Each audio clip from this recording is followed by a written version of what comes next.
This wall took 6 years to build. Now, who'd have thought that 1,900 years later, it would still be here? And not only is it still standing, but it keeps revealing glimpses into our past. Welcome to Hadrian's Wall.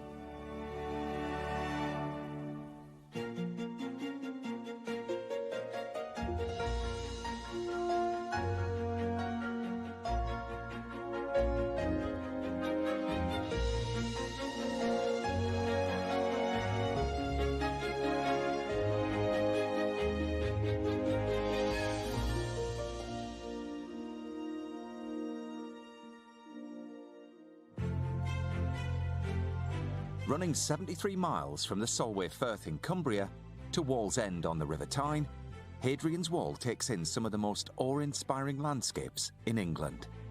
The Emperor Hadrian built this wall to mark the northernmost extent of his empire and to keep his enemies out. It was more than just a line of defence. It was home not just to soldiers, but families and people from the far-flung corners of the world. And it's this community whose hidden history we'll unearth today. I walk in the footsteps of forgotten soldiers. You've got Syrian refugees who've arrived in the last 4 or 5 years, and we sort of think, well, they've just arrived, but then you suddenly see, actually, there were Syrian archers here 1,900 years ago. Right, were they? So, yeah. I discover the remarkable legacy of women and children who lived near the wall. What we've got in here is a child's shoe or slipper. It's completely intact. And look how delicate and beautiful that is. Goodness. Tom investigates why our Scottish islands feel they're being cast adrift. It's probably about, so far, around about £60,000 worth of business we've lost because of cancellations and disruptions to the ferry. And Adam finds out how a Northumbrian farming family is helping to turbocharge racing pigeons. If you're spending £10,000 on an egg and hoping that that pigeon will eventually come back and bring you some money, you can imagine the price. £10,000 on an egg? That's not even the most that we've heard of. It's like racehorses. I've always loved this place, you know. Growing up in the area, endless school trips. Yeah, but this is a 1,900th anniversary. It's got to be worth another trip. Couldn't agree more. And a celebration.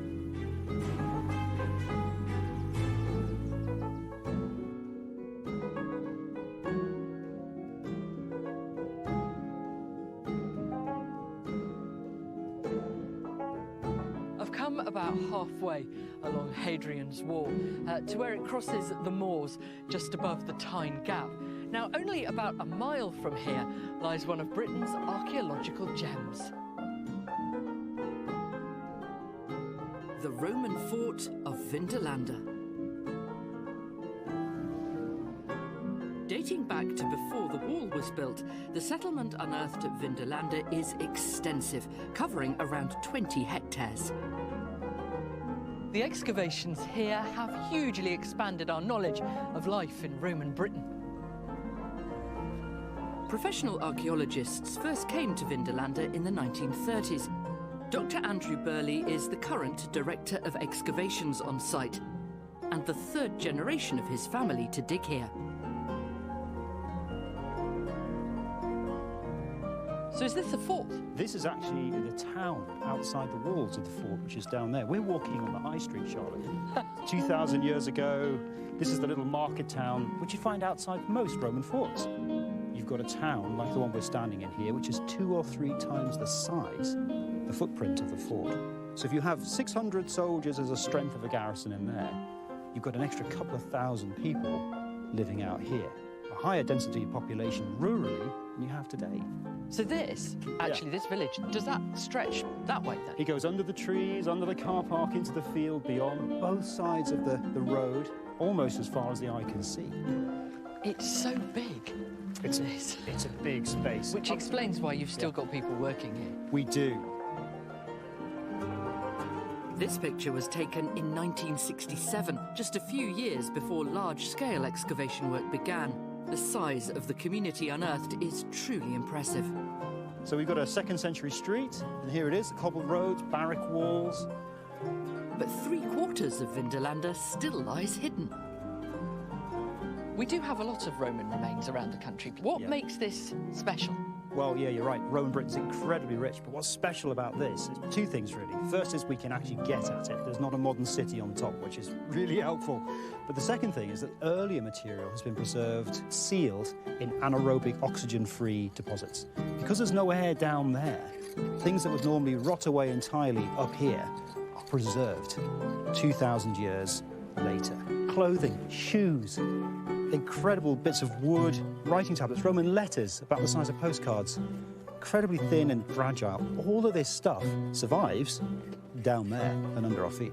Does that mean that some of the things you found have actually changed what we think about what happened in Roman Britain? They really have, because we used to think landscapes like this were a male preserve. The Roman army's a very manly, male-dominated thing. But over 50% of the shoes we have, and we have over 5,000 shoes from this site now, are non-adult men. They're women and their children and their teenagers running around these spaces. They're not big, hairy Roman soldiers with spears and swords. They're everybody else. It's magic, isn't it? It's great. And these are the hidden people. These are the people who are missing from our histories. So to find evidence for them, to tell their stories, to repopulate these spaces with those people for the first time is an incredible privilege. The fragile discoveries are painstakingly cleaned and stabilised so they don't deteriorate once they're out of the preserving peat. Many are displayed here in the museum to tell the Vindolanda story. These leather boxing gloves, discovered right here, are thought to be some of the oldest ever found. What we've got in here is a child's shoe or slipper. It's completely intact. Look at that. It is completely intact, so I'll just pop that in your hand there. And look how delicate and beautiful that is. And it's... I can't believe somebody found that actually like that. In terms of shoe size there, we're talking about a 2 or a 3-year-old. Now, wow. What's incredibly rare, because we find lots of single shoes, is that this is actually a complete set. So I'll put that one on there. There you are, making that direct connection with the little toes, the little feet in there from 2,000 years ago. And the thing we've got to remember about these little shoes is that these aren't people from here. This is part of the immigrant population. These particular shoes have come all the way from Belgium. Oh, really? To come to Vindolanda. But how do you know that from that? Well, we know that because the material found around the shoes dates them to that period of occupation, and we have writing tablets and letters that tell us who the garrison are and who the people are from that period. This is absolutely gorgeous. You can see it's not exactly huge, so this is a lady of short stature. And do you know what the women would have been doing at the fort or in the village? So a whole variety of things. I mean, certainly they're running the households for sure, but they're also involved in industry as well. They're all involved in spinning and weaving. And we know from the writing tablets that ladies are literate as well. They can read and write, they can count. So they've got all sorts of ways they take part. Andy's army of volunteers find Roman artefacts on a daily basis, and I can't wait to help. Rupert Bainbridge is showing me the ropes. He's been spending his summer holidays here for the past 17 years. So pick up a little bit, just apply a bit of pressure on it, see if it breaks apart. I really want to find jewellery, let's be honest. It's taken decades to reveal Vindolanda so far, but the site is so big, Andy reckons there's 150 years of digging still to go. Look at that. Very old wood. I mean, it's not that impressive, but I'm kind of taken with it. Obviously, it'd be better if it was gold jewellery. It's cool, though, huh? This is a not bit of leather. Oh, really? Yeah. So it's flexible. Oh, man. It's malleable. You'd think it would be brittle because it's been buried for so long, but it's not at all, is it? Small leather pieces like this are really useful for testing and chemical analysis, but aren't likely to end up in the museum. The best find of the day so far is this remarkably intact wooden barrel lid. Oh, bravo. Oh, well brilliant. Done. Yeah, well. But just as we're packing up, Rupert spots something in my barrow. Everyone's crowding round suddenly because of this piece of wood. This is a very, very interesting piece of wood. It's not normal. It's extremely thin. It's paper thin because it's paper. If we if we dampen it really gently, it's because this is so frustrating. This is very, very dehydrated. Thank you. And we've got a little bit more in Rupert's hand over here. And what we think we've actually got are 2 sheets of paper. And what will you hope? Will you hope to make it look like paper again and be able to maybe read it, or is it? What the lab will do is they're going to try and extract it in as big a piece as possible, so it doesn't float away into small fragments. And they'll have to photograph it with infrared photography to try and bring the ink back. So now it's very exciting. It means we've got paper down there, we've got writing tablets, but now the pressure's on. We have to rescue them before they dry out, and then we have to wait 3 or 4 months to find out. What it has to say for the lab to do the work. Yeah, so this is not an activity for the impatient, is it? No, this is a case of watch this space. Of the many writing tablets found at Vindolanda, a birthday invitation is of great significance, being one of the oldest known Latin messages written by a woman, dating from around AD 97 to 103. It's good news. It means we're heading in the right direction. Great stuff. All right, Roman paper. That's what it's all about, guys. Well done. This is a great way to spend a day, isn't it?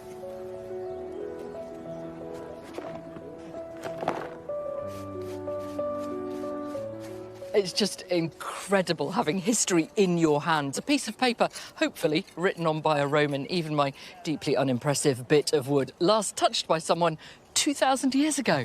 It's just fantastic.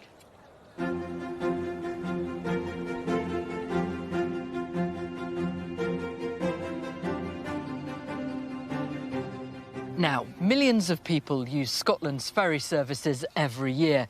They're a vital link to the islands for trade, tourism, even healthcare. But as age takes its toll, the ferry service is crumbling. Here's Tom.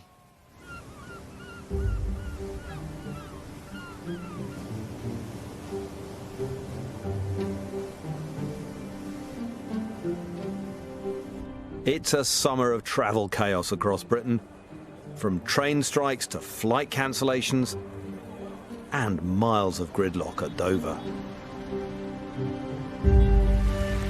But if you're an islander living on the west coast of Scotland, travel disruption is nothing new.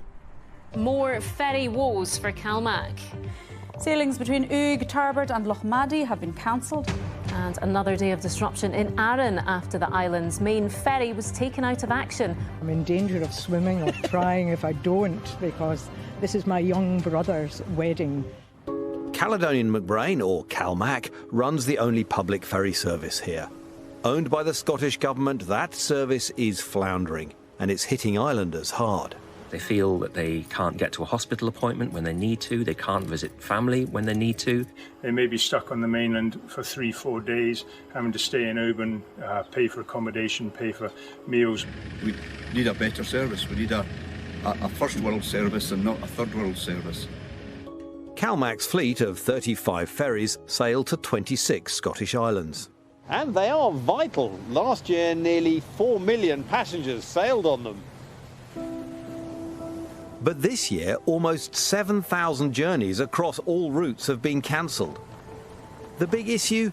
Nearly half of the ferries are too old and they keep breaking down. That's having a devastating impact on islanders, like here on the Isle of Arran, where Barbara and Robbie Crawford own the hotel I'm staying in.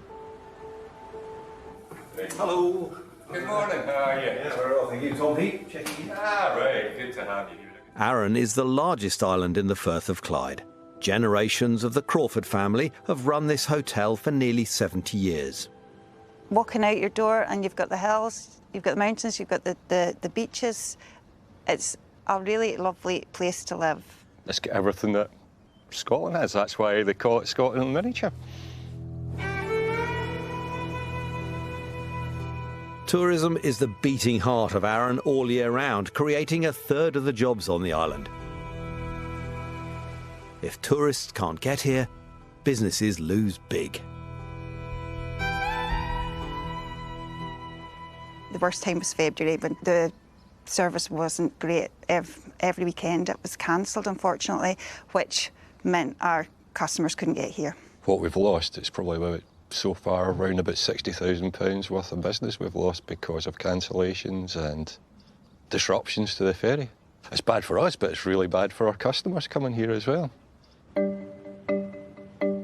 Barbara and Robbie's business is being hit hard, and according to one study, if all ferries are cancelled, it can cost Arran's economy up to £170,000 a day.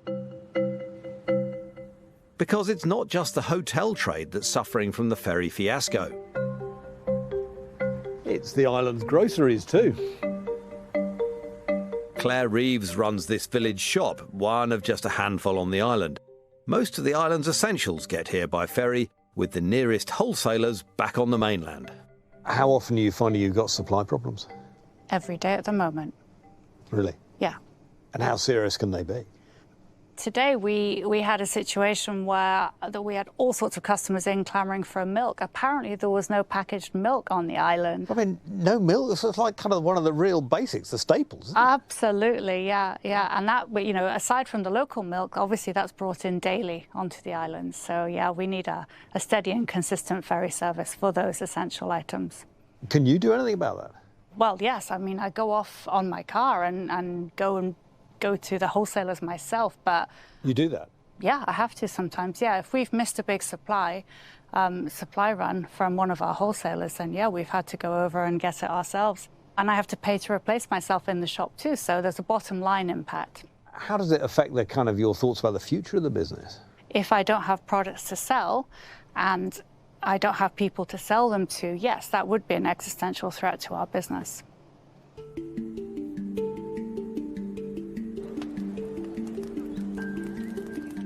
Claire's husband, Stuart Fraser, is also struggling for supplies.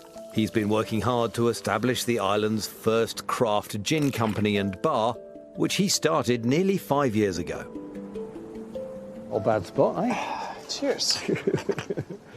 We need to get goods on and off, and we have to get people on and off. I mean, we're talking about garnishes and tonic waters and bar supplies. We rely on the ferry every day. Easter weekend, normally the start of our season, ferries were cancelled. My staff were all standing around looking at each other when we should have been serving tables.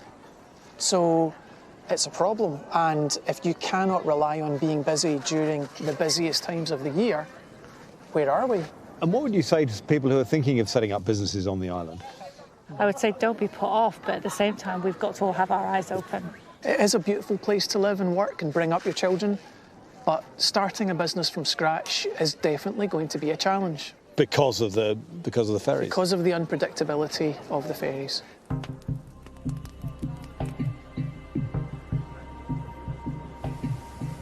The CalMac ferries are the only way on and off the Isle of Arran. Without them, islanders are cut off, unless you shell out for a private charter. David Henderson is a livestock farmer on the island. Introduce you as my wife Alison, my sister Kirsty, my dad Neil, and my three daughters Emma, Lisa and Cara. Everything we use and everything we sell has to go out by boat, so it's vets, feeding, folk getting stuck with livestock here and on the mainland. So we actually now sell the calves a month earlier than we would like to, just because to stop the fear of them getting stuck. So you've actually changed your farming calendar because of the ferry problems? Yeah. That's extraordinary. And what kind of reasons are they giving for the boats not sailing? It's mechanical. Everything's broken. For most of the year, Arran has two ferries. One is 29 years old and 4 years past its best before date. The other ferry is a grand old 38. You just feel as if you're abandoned out here sometimes. And it impacts on all the islands up the west coast as well, because you might have to pull a boat from one service to here or from here to another service. So it's just, shifting drafts, moving one problem from one place to another. Robin Peter to play Paul. Yeah. In terms of our education, I've had numerous school trips over the years cancelled. We have teachers who have to come over from the mainland, so the ferry might not sail and we might not get teachers. It's a lifeline. It's a lifeline for the community, whether it's a medical appointment or that link to family in the mainland or on the islands. When it comes to the ferry fleet, it's the Scottish Government who call the shots and hold the purse strings. It has ordered 2 new ferries for CalMac's fleet, with the first arriving in 2024. And 2 new ferries, including a new one for Arran, are being built in Glasgow. But it's not going to plan. They're already 4 years late and 2.5 times over budget. The total bill, at least £240 million. The managing director of the ferry company is Robbie Drummond. He's agreed to meet me on the mainland. We've spoken to people who can't get to hospital appointments because of council ferries. They can't get their animals to market because of council ferries. They can't get stock in the shop, council ferries. Can't get customers because of council ferries. What do you say? We absolutely understand the impact on the communities. We understand the impact on the economies. Over 70% of our staff actually live and work in the island communities. So they are embedded. They understand their friends, their colleagues, their families are all included in island economies. And I would say to islanders, yes, it's really challenging now, but we are seeing that investment coming. Why has the service got worse in the last 15 years or so? The biggest challenge is the ageing fleet. The fleet on average is 24 years old. That is subject to levels of technical breakdown. You and others have known about this for years, and the service is deteriorating. What will improve the service is that longer-term investment in vessels and ports, and that rests with Transport Scotland. So it's the government that's to blame? I think it's incumbent on all of us to make it work better for the island communities. Islanders now feel a bit semi-detached. They feel a bit sort of forgotten from the rest of the country. Do you see why they feel that? We want to be more than the ferry service. You know, we understand we are embedded in the local community, and we want to provide a service that the islanders can trust us, but also be proud of. The Scottish Government told us it has invested around £2 billion in our ferry services since 2007. We have long acknowledged the need to address delays in ferry infrastructure, which is why we have committed to investing a further £580 million. But islanders like Stuart think investment can only go so far. I don't think it solves the problem. It sounds like a big number when you say it like that, but we have ferries that are so far behind schedule and so far over budget. We all want to know what the decision-making process is and why is it taking so long and why is it so over budget. But Claire, people might say, come on, you live on an island. What do you expect? You know, you've got water in between you and the mainland. These things happen. I think when you've got almost no business certainty on whether you can operate on any given day at the capacity that you planned in order to pay your bills, that's you've passed the line, really. But this situation has to be resolved or it really will put people off coming. Until the new ferries are here and the service becomes more reliable, the businesses I visited will carry on struggling. Vital supplies will be missed, and islanders like Claire and Stuart may well continue to feel their communities are being cast adrift.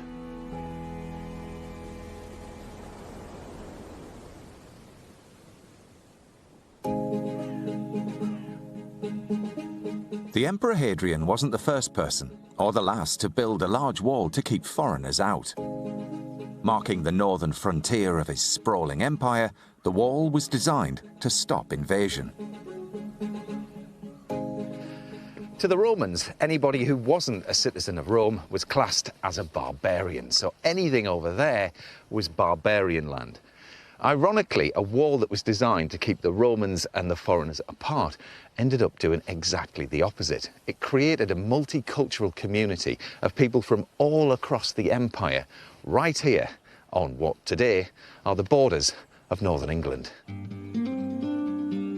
One man who's made it his mission to celebrate this rich, multiracial history is Mohammed Darlech.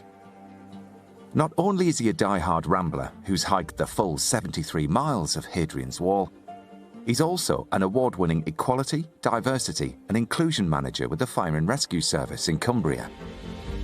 So you know this route quite well, Mohammed? Yeah, walked it back in May, over 6 days. Right, and the purpose then of your walk? Well, I did it with a friend of mine's from Toronto, Jacqueline. And she's doing a PhD in looking at particularly sort of diverse histories in the countryside. And the fact that there was a whole range of people in the Roman Empire from a whole range of different countries, like some of the North African countries and so on. So we sort of spent the 6 days sort of exploring the wall, looking at the museums and seeing what was there. So there's some of it is written up and recognised, but some of it isn't. I came here to honour the ancestors, to honour the Black history that's right here in the English countryside. Black people have been here, people of colour have been here, we belong here. The posts along the wall were manned by up to 10,000 auxiliary troops. These soldiers weren't Roman legionnaires, but former barbarians themselves, recruited from across the vast Roman Empire, which stretched from England to Egypt. I mean, I used to come here on school trips, and you can't help but think, can you, of that Russell Crowe image of the Roman soldiers standing there with all of the gear on, you know, the helmet, the whole lot. But actually, you know, how real was that image to the reality of the people who were here? And then in one of the museums, we saw a board that told you exactly where people came from, and that was all over Israel, Syria, Lebanon, Turkey, Morocco, Belgium. We know that people were there. But it's, again, how much is it highlighted along the wall? Unless you go into the museum, you didn't see much. How much of all of this did you know before you turned up for the walk, and how much was it kind of revealing itself as you went along the wall?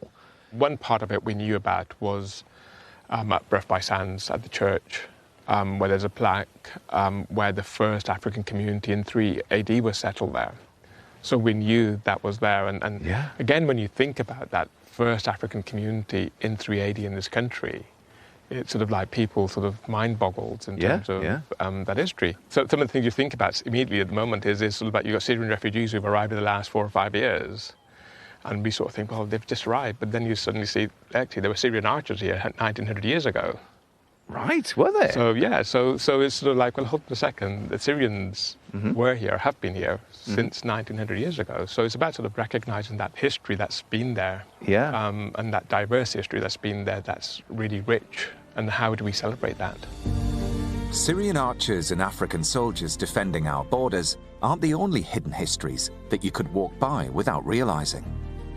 Hadrian's Wall often conjures up images of the stunning Northumberland countryside. But in the east, it weaves its way through urban Tyneside. In the west end of Newcastle, sections of the wall run alongside dual carriageways, through housing estates, and even pop up in petrol station forecourts. A lot of people living round the West End are very proud of the fact that the Roman wall runs through this area, you know.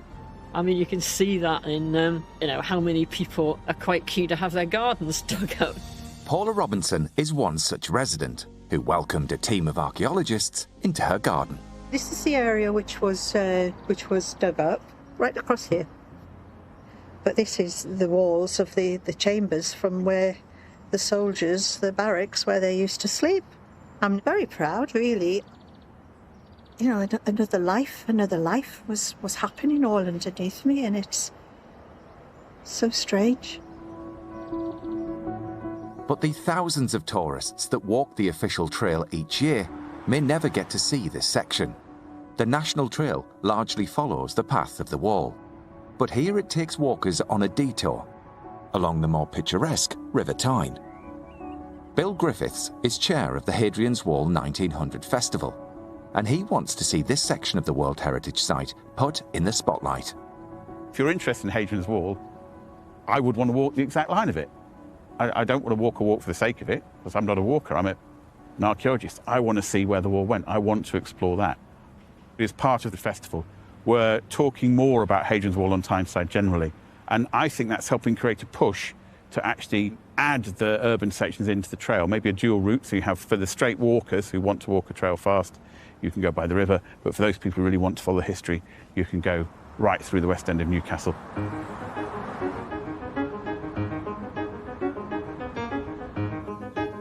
Mohammed, what do you really hope comes out of the walk that you've done and the things that you've discovered? So one of the other things that we're really keen on is how the history in the wall and the walk is promoted to the wider communities. Because for us, if it's promoted well in that history, then potential is for a lot more tourists to actually come and enjoy it, particularly from those communities that don't normally come out and enjoy those sort of environments, but are keen to actually come and learn about that history that's there. I think that's the magic of coming to a place like this, you know, whoever you are, whatever your background is, that you just can't help but place yourself in their shoes and look out on this landscape and think about, you know, the challenges that they had, the weather, the battles, all of it, the energy that was here. And for some people, actually, it takes them back to where their parents or grandparents came from. But they may have come from back where they were migrated from those rural communities, from those mountainous communities. So for them, it's a reconnection with that nature as well. Yeah.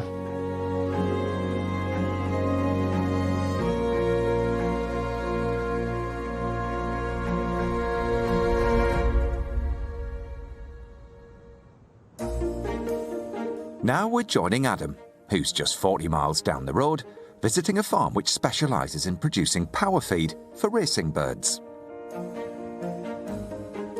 Diversification has become essential for many small and medium-sized farms, particularly where it's difficult to make a living from pure agriculture.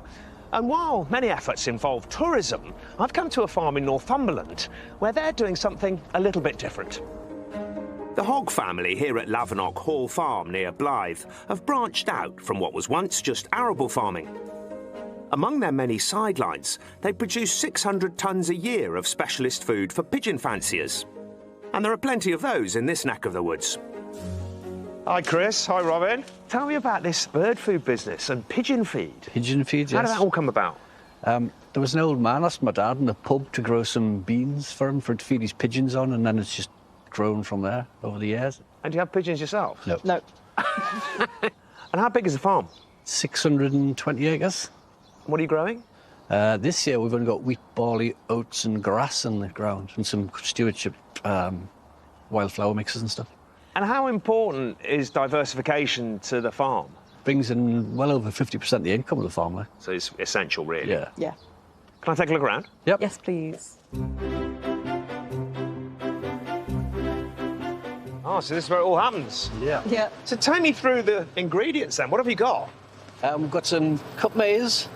Then we have white millet, which is very small. You can see. Oh, yeah, yeah. And do you grow any of this? We can grow the white millet, yeah. And so you're doing different mixes for different ages and where they are in their breeding cycle and all that? How far they're racing and stuff like that, yeah. Turbocharging racing pigeons with carbs or protein is a neat idea in a part of the country known for its love of the sport. Pigeon showing can be pretty lucrative, and champion racing pigeons can sell for a whopping £100,000. So what you feed your pigeons, covering 600 miles in some races, can make all the difference. Is it quite valuable then, the whole pigeon racing world? If you're spending £10,000 on an egg and hoping that that pigeon will eventually come back and bring you some money, you can imagine the price. £10,000 on an egg? That's not even the most that we've heard of. No. Really? It's like racehorses, isn't it? It is, yeah. It's worse than racehorses. How have you learned how to do it all? We've kind of blagged it, really. Don't tell anybody that. Can I have a go at bagging? This is George, my son. Hi, George. You're the one member of the family who does all the hard work. Can I have a go? Of course. Put it over here, like that, and then you press that foot pedal. Oh, OK. And then pull the tops tight. Oh, quick. Right, that'll do it. Oh, no, look, it's not going to be straight, is it? Quality control. Easy as that. Brilliant. Right, I'll leave you to it. See you later. Thank you very much. Birdseed isn't the only sideline on this farm. I want to spend some time with Robin, who has epilepsy. Having studied diversification and marketing at Agricultural University, she's got a new plan which should help clean up. So tell me, how did you get into making soap? So it was in the first lockdown. I came home because I had a job down south, and yeah, I just wanted to do diversifications like my dad did. And if he comes up with an idea, then why not? You're a family full of ideas, it seems. Probably too many. So this is it, is it? Yeah, this is it. It was my dad's man cave, and he's lost it to a soap empire. Oh, I can smell it already. It's lovely. Yeah, it is actually, yeah. So, oh, wow, look at it all. Goodness me. Can you show me how you make it? Of course. I'd like you to choose some scents, perhaps. How much can you have? How many different flavours? As many as you want, in theory, but I think at some point it starts to smell confused, doesn't it?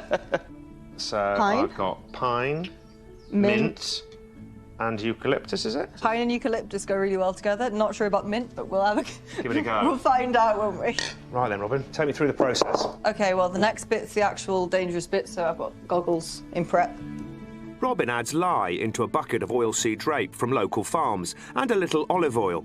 Then we mix the essential oils and colours using an old industrial potato masher. The oil and the lye then bond together in a chemical reaction known as saponification, creating soap. OK. And I'll have to get you to pour that in for me, please. Tip it in? Yes, please. It smells all right. It does smell really nice, actually, yeah. You can definitely smell the mint and the eucalyptus. So how long before that's ready to chop up and take home? About 4 to 6 weeks, so we've got some that we prepared earlier. So tell me about your life living with epilepsy. When did it all start? The epilepsy started when I was 9. I started having seizures and they didn't really understand why. And they kept saying that I would grow out of them, and I haven't, so I've tried to figure out a diversification and stay on the farm. And how are you coping with it? What are the restrictions in your life? Obviously, I can't work on a farm because I can't drive. I can't even be around my own stock by myself. And it just makes you feel like you can never be fully independent. Sure. No matter how hard you try. But you seem incredibly positive about it, and you're kind of just getting on. Yeah. There's nothing to stop someone who's disabled from doing what they want to do. And I wanted a farm, and there's nothing about this that isn't farming. It's farming different, but isn't everyone farming different nowadays? Yeah, well, I think something like 60% of farmers have got a second job. And your family are quite entrepreneurial, aren't they? There's lots of diversification going on the farm. My dad has an idea every day, I think. Does he? He's currently in the process of looking at doing pickering pumpkins out the back. And you think that's important, then? Yeah, totally. I mean, a lot of farms don't have a young person on them who could help them with marketing. Yeah. Like writing good blogs and making sure that people know you exist, basically. Sure, yeah. Yeah, I mean, telling those stories about all the amazing things happening on British farms and the diversification is so important, isn't it? And Yeah. the pumpkin patch, I'll be interested to see that. The next new thing. I can't resist a look at their pumpkin field. So I'm heading out with Chris, Robin and Mum Valdine to check out this Halloween harvest. Ah, I spot some pumpkins. If you can see them for the bleeding weeds. The weeds been a bit of a problem. They have this year, yes. They've taken over a bit, they have. So is this whole field pumpkins? Yes, there's about 8 acres, I think. Wow, God, that's a lot of pumpkins. Hopefully. And because each flower produces a pumpkin, doesn't it? Yep, should do, hopefully, yeah. So how many things are you doing? So you've got the pigeon food, chicken food, bird seed, pumpkins, soaps. Soap, farming. Farming. And we're going to plant We've an got an orchard, I orchard. hope, to make some apple brandy. Lovely. Yes. That's the next plan. Well, congratulations on all you're doing. A real family business with so much going on. It's really exciting and brilliant, you know, young woman in agriculture despite your epilepsy.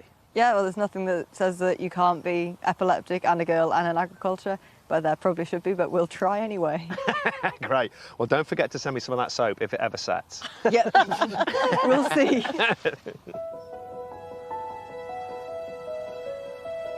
It's been great meeting such a lovely family who have all pulled together to make their various diversification projects work. And brilliant that Robin, who wanted to stay on the farm, has now found her place and will hopefully have a very successful future.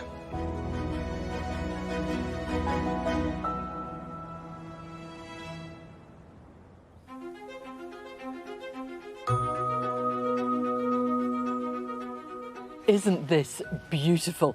And as we saw up at Vindolanda earlier, this landscape is also really good at preserving fascinating bits of our past.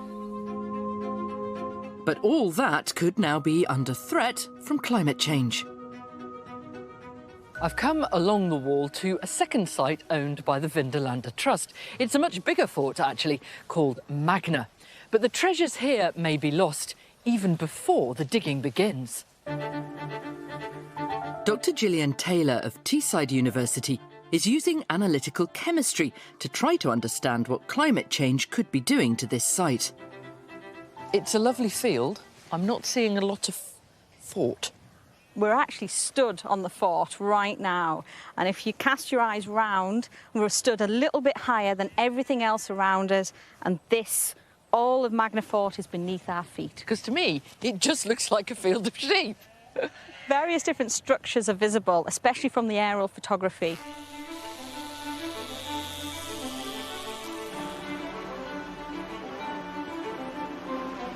So we can see the edge of the fort wall just appearing on our shot and down to that right-hand side. Oh, that is quite clear, actually, isn't it? And it's really square. Very, very Roman-like. Yeah, exactly. And that's the edge that we can see, but we suspect the fort could be 2 or 3 times bigger than what we're actually seeing. Using survey data, the Trust has been able to visualise how this large settlement might have looked.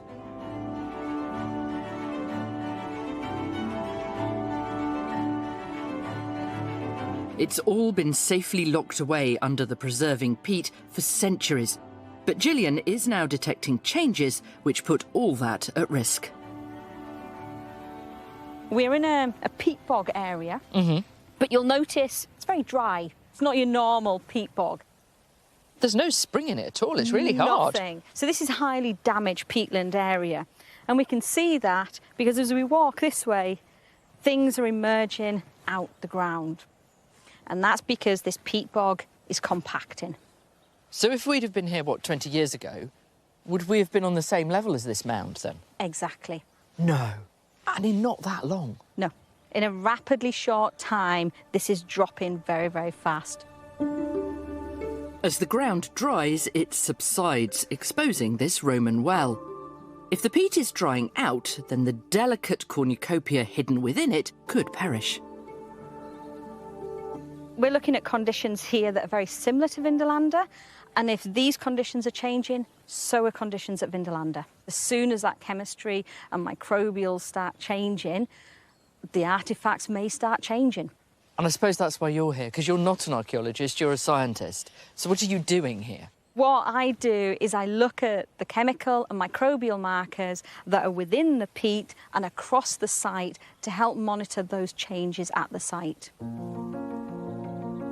Gillian uses high-tech equipment to gather data. A weather station not only monitors wind and rain, but also has underground probes in the peat that record soil moisture, pH acidity levels, and other chemical parameters, which, if changed, could impact the condition of the archaeological artefacts hidden beneath the surface.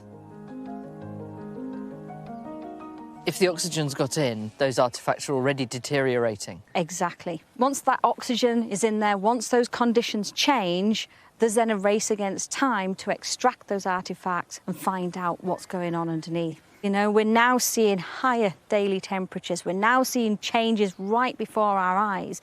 And if we don't understand about those chemical changes, those microbial changes, how are we going to plan for the future to know what our risk assessment strategies are going to be? It's not so long ago that nearby Vindolanda was just a green field like these here.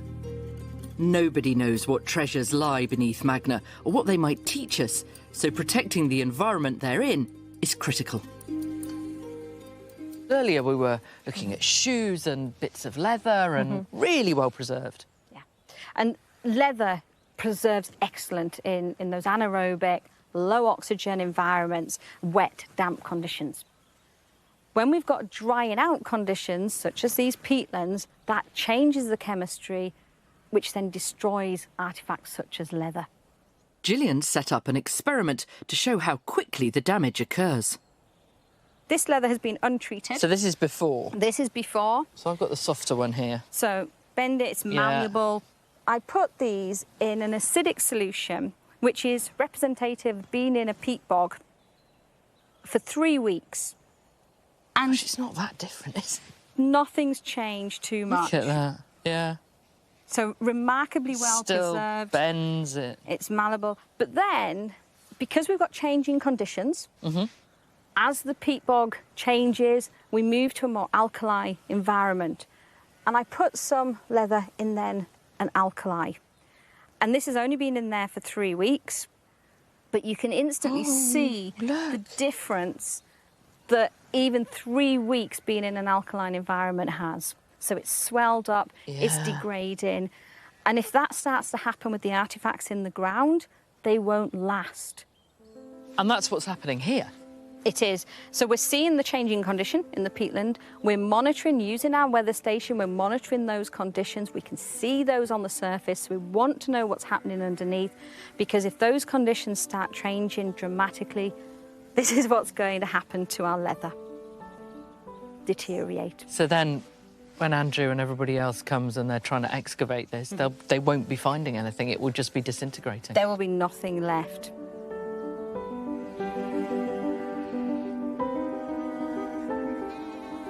Climate change is something that we think of as affecting our present and our future. But here, it could have a real impact on our knowledge of our past.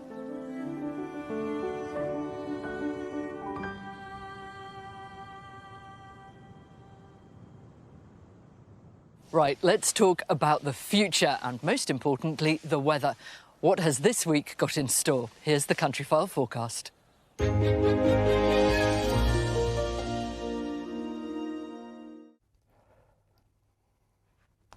Good evening to you. It's been a lovely weekend, plenty of dry, sunny, warm weather across most of the country away from the northwest of Scotland. That's just a taster of things to come, as this upcoming week is going to be turning hotter and sunnier for all areas, but for England and Wales, we have a heatwave forecast with temperatures above the seasonal norm for more than 3 consecutive days. And it really could be quite hot by the end of this upcoming week. High pressure's brought the fine and dry weather recently. This weather front continued to bring some rain to the northwest of the country. Towards the end of the upcoming week, high pressure will be sitting to the east of us, and that'll draw up this very warm air on a southeasterly breeze from the near continent. Now, of course, we know it's been very dry throughout July across England and Wales, one of the driest on record, and we're continuing with this dry theme through August as well, though rainfall amounts across northern and western Scotland haven't been too bad, around 10 inches of rain through July there. And it's here where we're likely to see most of the rainfall for this upcoming week. Again, England and Wales staying extremely dry. Now, we're going to continue with the dry theme through this evening and overnight across southern areas. Also, Northern Ireland, central southern Scotland seeing some clearer spells, but that weather front continues to bring more of a breeze, cloud and outbreaks of rain to the northwest. Temperature-wise, tonight around 10 to 15 degrees, but again, under the clear skies in England and Wales, we could see those values dipping into single digits. So there could be the odd mist patch in the morning in England and Wales. Otherwise, tomorrow it's going to be a dry, sunny day for all, including Northern Ireland, southern and eastern Scotland, with the rain, the breeze and the cloud reserved for the north and west of Scotland. It's here where we'll see the high teens, otherwise the low 20s elsewhere in Scotland, Northern Ireland, and up to 28 or 29 degrees across England and Wales. So it's going to start turning very hot. Now for Tuesday, more sunshine across the country, this time in towards much of Scotland as well, with the far northwest seeing the lion's share of the cloud. It'll be turning warmer for all areas, up to the mid-20s, central and eastern Scotland, up to 29, maybe 30 degrees in England and Wales. On Wednesday, you'll notice we've lost that weather front from most areas, I think just affecting the northern and western Isles. Otherwise, it's a sunny, dry, hot day across the board, with sea breezes cooling things down around the coast, up to 30 or 31 degrees across central parts of England and Wales. Similar story on Thursday. The temperatures will be quite high, I think, for England and Wales at this point. Again, that weather front still bringing more cloud and breeze to the far northwest of Scotland, but we could be up to the mid-30s in 1 or 2 locations on Thursday. Now, I've got Thursday night on here just to show that it's not just the days which will be heating up, by night as well, when we're back into those tropical nights.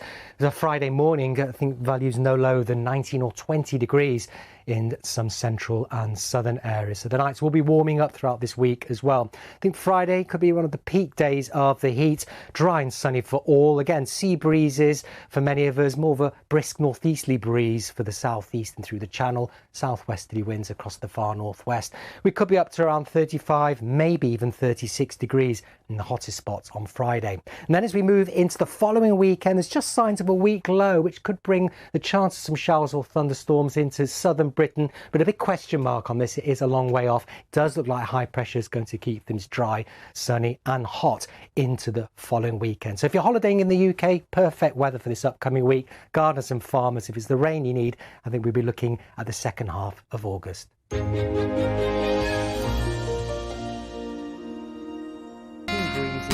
things down around the coast, up to 30 or 31 degrees. central parts of England and Wales. Lòng anh vẫn mong tình yêu của em sẽ mãi hạnh phúc trên đời. Người em đã yêu sẽ luôn ở bên và quan tâm em. Giờ anh ở đây dù vẫn nhớ em nhưng chẳng thể nói nên lời. Ngày mưa cứ rơi lạnh cắm trái tim anh người ơi. Biết đâu khi ấy nước mắt làm tim em muộn phiền, để rồi tiếc cho tình yêu ngày xưa đang cạn kiệt. Lòng còn nhớ em vậy nên chẳng yêu thêm người nào. Dẫu bao khổ đau anh giấu đi, chỉ mong em sẽ bước tiếp cùng ai trên đường đời. Chẳng cần nhớ anh dù đau dù thương vẫn còn đợi một ngày nắng lên. Of the 16 Roman forts dotted along the length of Hadrian's Wall, the real stunner is Housesteads. Built in 122 AD, when work on the wall itself began, it's the most complete example of a Roman fort in Britain.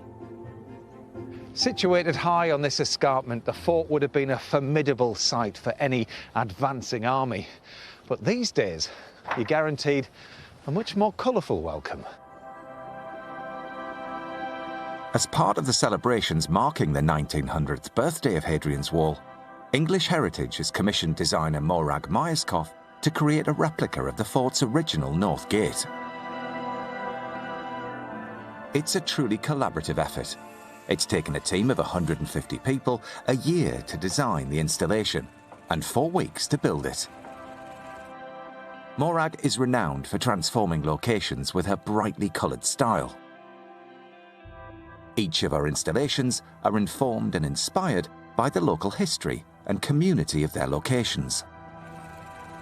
I like this side though. It's got lots of really good things on it.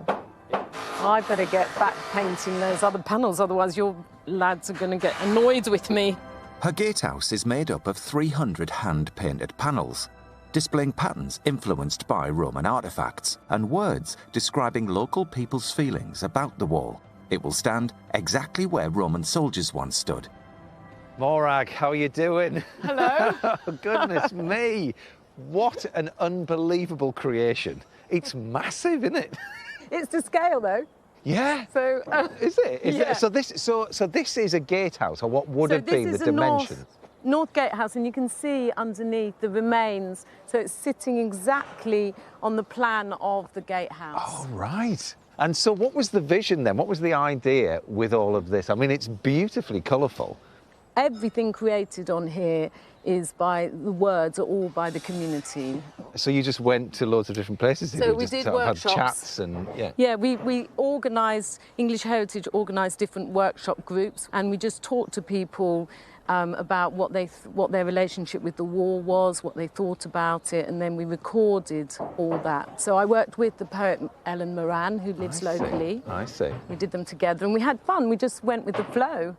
And it was very different in each time. Right. You know, some people felt about the stone and how it felt wet in the weather. Yeah. And other people who'd lived here for 80 years said, just grew up with it. Yeah, this is as the it one. Says, yeah. So you're gonna come and help me do a bit? I'd love to help. Oh, thank you.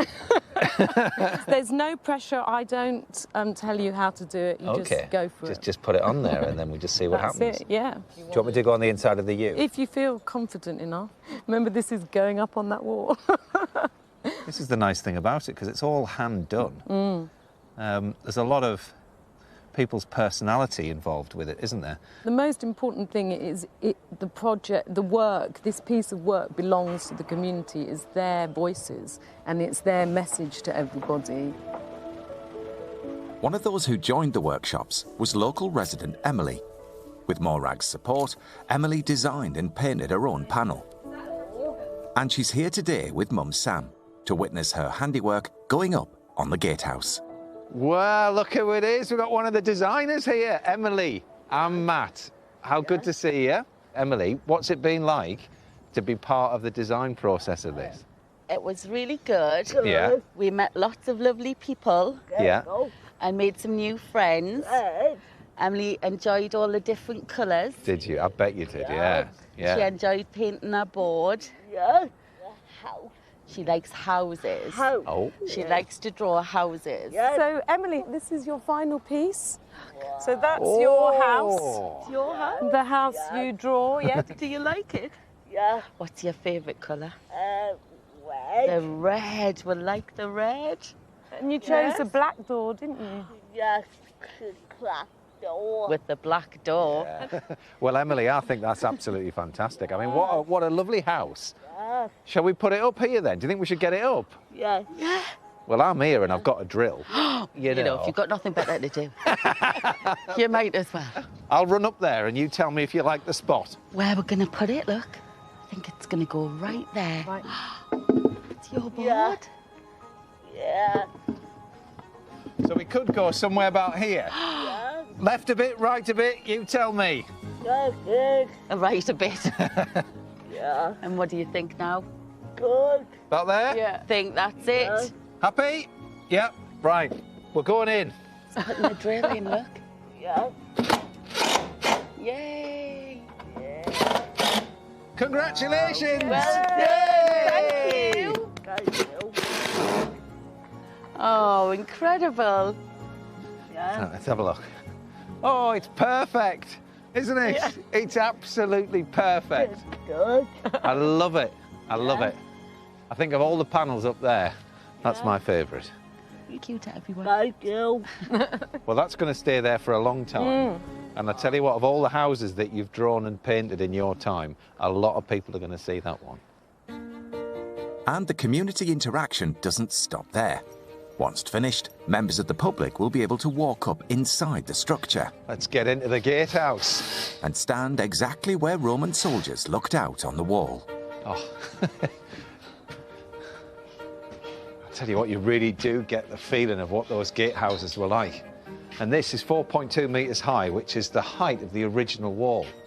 So this is the view they would have been looking at. Hang about, we've got a wild barbarian coming from the north. Wild, maybe, but not a barbarian. I am very civilised.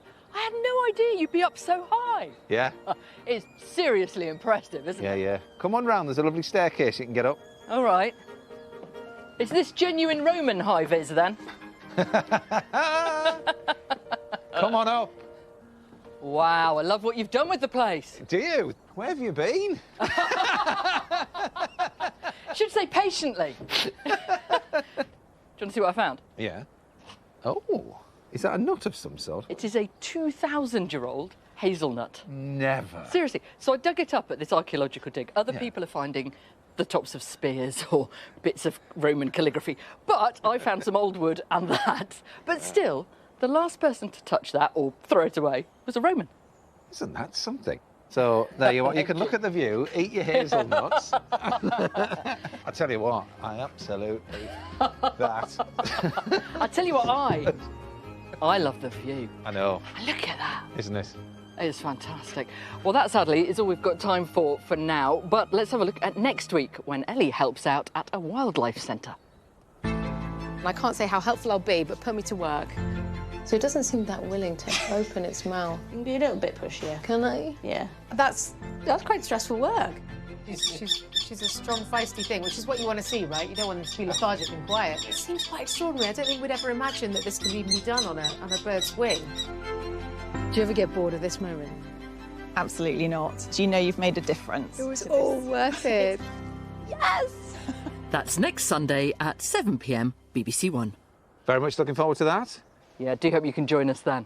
Now, are you any good with a paintbrush? OK, what have you got in mind? Well, there's a few signs left to do. If only there was one that said, see you next week. Bye-bye. Bye.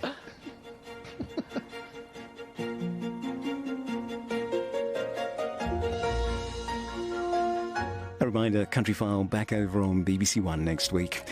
Is it the most important story of our time, revealing the lies of the lobbyists? Big Oil versus the world. Watch now on iPlayer. Here next, never let the facts get in the way of a good story. It all goes wrong in the edit, in the newsreader.